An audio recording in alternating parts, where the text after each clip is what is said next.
Every year, people come from all over the world to visit the Museum of Modern Art in New York City.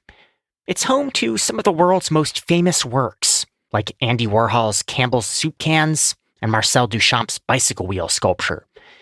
But you'll probably find the biggest crowds gathered around an oil painting on the 5th floor. It was created in the south of France in the summer of 1889. So Starry Night is a unicorn. It's an extraordinary painting by an extraordinary artist that kind of escapes the force field of any normal description. That's Glenn Lowry. Vincent van Gogh's painting, The Starry Night, is in his care. I'm the director of the Museum of Modern Art. You can probably conjure an image of the Starry Night in your mind. Maybe you've seen it on a t-shirt, a poster, or an umbrella.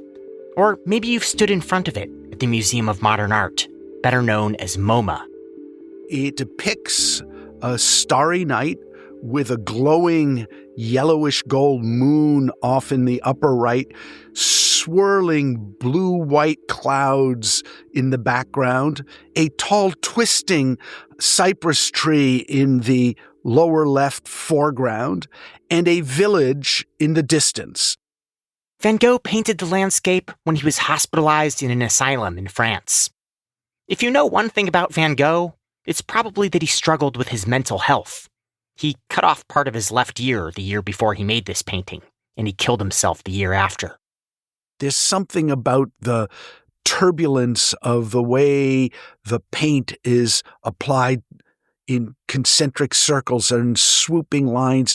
There's something about the way that cypress tree vibrates or the warm glow of the moon. It is an image you can't stop thinking about. Van Gogh died penniless. Today, his paintings sell at auction for an average price of $25 million. And in one instance, more than $100 million. But one work that has never come up at auction is The Starry Night. There is no equivalent.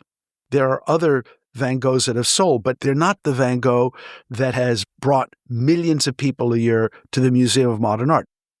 So what is The Starry Night worth? How do you put a price on something that's literally invaluable? A unique object that will never be sold?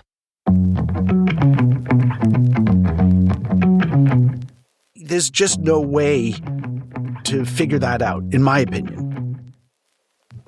Well, we're still going to try. For the Freakonomics Radio Network, this is the economics of everyday things. I'm Zachary Crockett. Today, The Starry Night. Vincent van Gogh only worked as an artist for about a decade, from 1880 to 1890. During that time, he created nearly 900 paintings and over 1,100 works on paper. But he didn't sell many of them. Van Gogh had a troubled life. He's a kind of classic tragic story. He had no success in the commercial market and was little known in the critical world. His success came after his death. Van Gogh committed suicide in 1890 at the age of 37, leaving a large portion of his paintings and drawings to his brother, Theo. When Theo died 6 months later of syphilis, his widow inherited Van Gogh's life work. His brother's wife, Jo van Gogh Bonger, really dedicated herself to supporting his legacy, to ensuring that he wouldn't be forgotten. She went about selling his work because she understood that for him to be in the world, to be appreciated, it wasn't only that museums had to show his work, it's that people had to own it. And by owning it, it dispersed it into a world that would take care of it. In 1900, as a part of that effort, she sold the painting that would become known as The Starry Night. She sells it to a collector in Paris, Julien Leclerc. Leclerc sells it at some point to another Parisian collector before 1905 named Claude-Émile Schuffenecker. By this time, Van Gogh's work had attracted some attention from critics and the public. Many considered his later paintings to be the product of a madman, and the emotional turmoil of The Starry Night made people particularly uneasy. One critic even claimed that the painting stars looked like fried dough balls. But But the notoriety only increased demand for the painting. Schufenecker ultimately sells it back to Joe. It's sold again around late 1906 to Georgette van Stolk. She keeps it for quite a long time, probably until 1938, just on the advent of the Second World War, when she sells it through the Oldenziel Gallery to Paul Rosenberg, a very well-known dealer in Paris. It isn't known how much Rosenberg paid for the Starry Night. But by that point, Van Gogh's mystique had made his work more commercially desirable. Across the world in New York City, curators at the newly formed Museum of Modern Art decided that they wanted to get their hands on a Van Gogh for their public collection. When they learned that Rosenberg might be willing to part ways with the Starry Night, they jumped at the opportunity. And they had the leverage to do so, thanks to a woman named Lily P. Bliss. So Lily Bliss is like the fairy godmother to this story. She was an early pioneer of collecting modern art. When she dies, Lily does something extraordinary. She leaves her collection to the Museum of Modern Art, over 100 works of art. She says in her bequest that the museum may sell or exchange any work of art in her collection in order to buy more important works of art. The museum has the opportunity to buy the Starry Night, but not the capital to do it, and it realizes that it can do an exchange with the dealer for 3 works of art from the Bliss collection. And what were the 3 paintings that were exchanged for the Starry Night? So we were able to exchange Cézanne's portrait of Victor Choquet, along with his still life bottle of liquor, and a Toulouse-Lautrec portrait of May Belfort. We exchanged 3 works of art that allowed us to acquire this single iconic painting. The Starry Night has been at MoMA ever since. And today, it's one of the museum's biggest attractions. We get about 3 million visitors a year, and I'm going to guess that pretty much the vast majority of them will have seen the painting. So over any 10-year cycle, roughly 30 million people will have seen it on site. This is maybe not the best comparison, but we did an episode on roller coasters a while back. And, a theme park might spend $20 million building a new roller coaster, but you charge a ticket to get in the door. So it's hard to measure the return on investment from a roller coaster. In a similar sense, could you attribute a certain portion of visitor traffic to a single painting, or is that too hard to parse out? It's a really good question, and I've never thought about it that way. You could probably attribute a certain amount of traffic to a handful of paintings in the collection, because I wouldn't put Starry Night alone in that. There's the Demoiselle d'Avignon. There's Matisse's Dance. There's Jackson Pollock's one, number 31. The question is that the only reason they come? And there I'm not so sure. But there's no doubt in my mind that a significant percentage of our visitors are attracted to the Museum of Modern Art because they know that they will see Starry Night here. The painting's fame makes it a valuable asset. But just how valuable are we talking? If you tried to value it today, there's no way you could put a number on it that would make any sense. Okay, well, just to entertain the question, one approach would be to look at the value of the paintings it was traded for 84 years ago. Today, those 3 paintings live in museum collections in Ohio and Japan. There's no public sales record for them, but the average sale price for a Cézanne painting is $13 million, while the average Toulouse-Lautrec painting goes for $1 million. So maybe the Starry Night is worth 2 Cézannes and a Toulouse-Lautrec, which would put it at $27 million? It's not quite that simple. If in 1941 those paintings equaled in value Starry Night, today in the aggregate they would equal a small fraction of the value of Starry Night. Starry Night has emerged as this iconic painting that sits almost outside the norm of Van Gogh's work, whereas the portrait of Choquet and the still life by Cézanne are beautiful paintings, but by no means the defining works of Cézanne. In retrospect, this was a good trade for the museum. I would say this was a brilliant trade. So maybe it would be more accurate to compare the Starry Night to a painting of similar renown. In an insurance estimate in 1962, the Louvre Museum in Paris valued the Mona Lisa at $100 million, which would be a little more than $1 billion today. Are there any similar clues in MoMA's insurance policy? What we have is a blanket insurance policy that covers our entire collection. Because, one, it would be prohibitively expensive to try and insure every single painting. And two, we move paintings around a lot, so their risk factor changes whether they're on view or not on view, whether they're in storage, whether they're in transit, whether they're at another museum. Insurance is as much an art as science because it's really about calculating risk.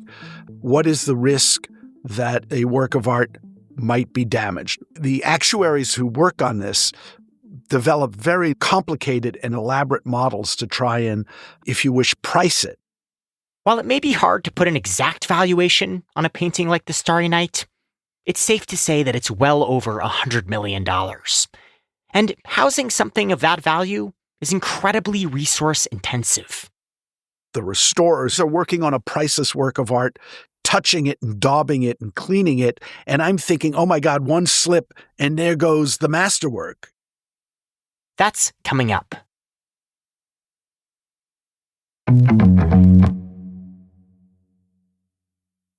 Glenn Lowry says that the Museum of Modern Art doesn't primarily think of its collection in economic terms. Value for us is primarily historical value. Is this a work of art that is important in the story of an artist's career? Is it important in the story of modern art? Does it have value to living artists?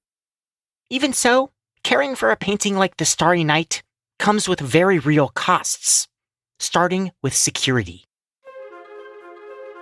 That gallery in which it sits has a higher than normal level of security officers making sure that the work is safe and secure and that people aren't overcrowding it so that the largest number of people possible can have a chance to see it. In recent years, protesters have thrown paint or food on works of art to demand action on climate change. 3 of Van Gogh's paintings at museums in Europe have been targets. Those attacks by climate activists primarily have made us increase our security, and that increased and enhanced security begins before you even walk in the door. It puts all of us on pins and needles and also creates levels of protection that further remove the immediacy of the object. We have to ensure that either an inadvertent accident or a willful act will not damage this work of art. The first line of defense for the Starry Night is its frame. The frame is really a box with multiple layers in it in order to protect the painting against vibration so that humidity doesn't build up between the painting and the glass. It's sealed so that no dirt and dust could get inside the box. It is secured by a complex set of devices so you couldn't just pick it up off the wall. The frame has been carefully designed so it emulates what we believe Van Gogh might have wanted as a frame around the painting. And there's a master craftsman in our museum on staff who makes these frames. Art consultant Gavi Wolf, who runs the firm Indie Walls, estimates that a frame like the one used for the Starry Night could cost between $5,000 and $8,000. And Glenn Lowry says that the museum's protective measures go beyond the frame. So when you enter our galleries, it's not unlike an operating theater in a hospital. The climate is controlled to an incredible degree. We try and maintain temperature around 72, 73 degrees, and we try to maintain relative humidity between 45 and 55%. And there is a vast machinery that is working 24/7 to ensure that the climate remains stable and inside those tolerances.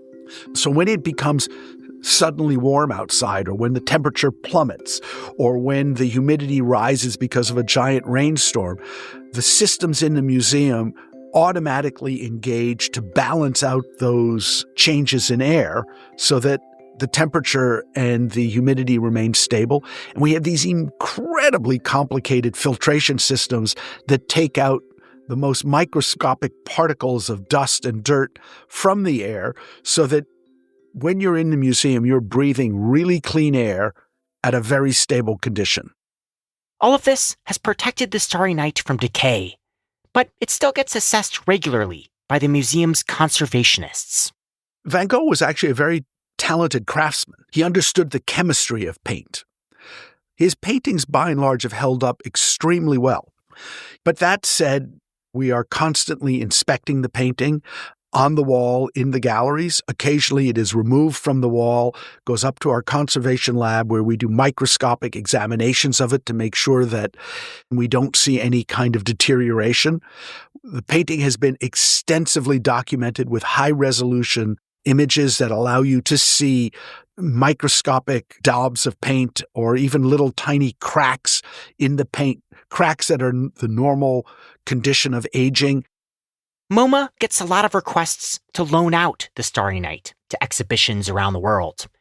They usually say no because of the risk that the painting could get damaged in transit. When Lowry approved a rare loan to the Metropolitan Museum a few years ago, even the 3-mile journey uptown was a huge ordeal. I mean, it's a military exercise.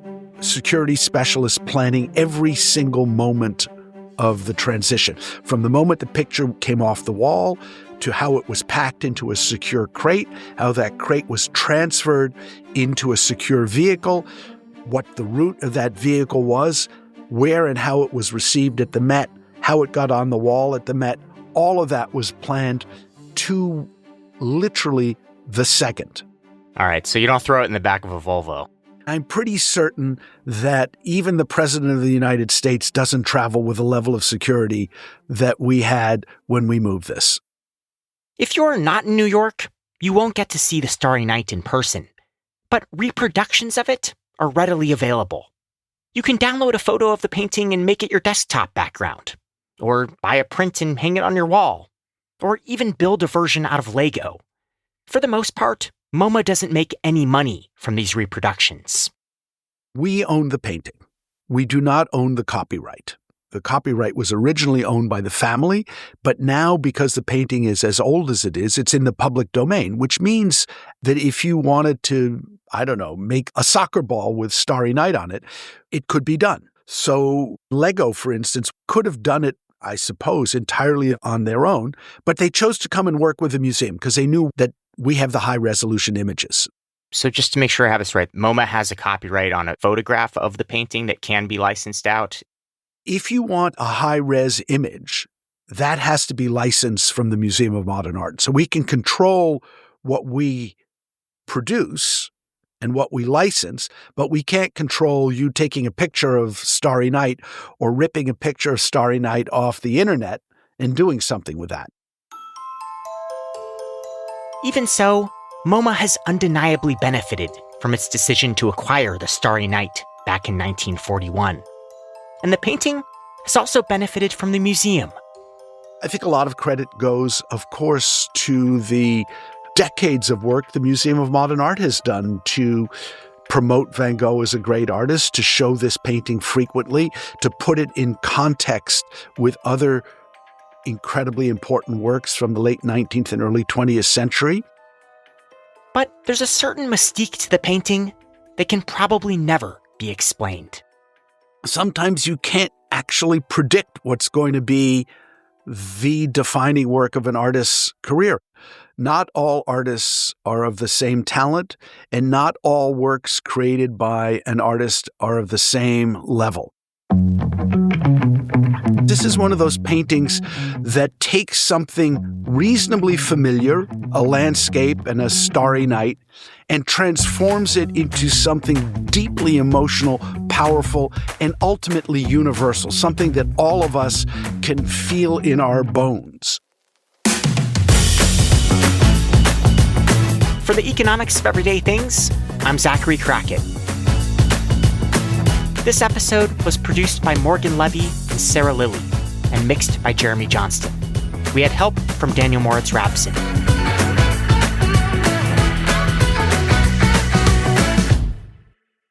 There are people who have come to the museum in order to get married in front of Starry Night. We don't do weddings, by the way. The Freakonomics Radio Network, the hidden side of everything. Stitcher.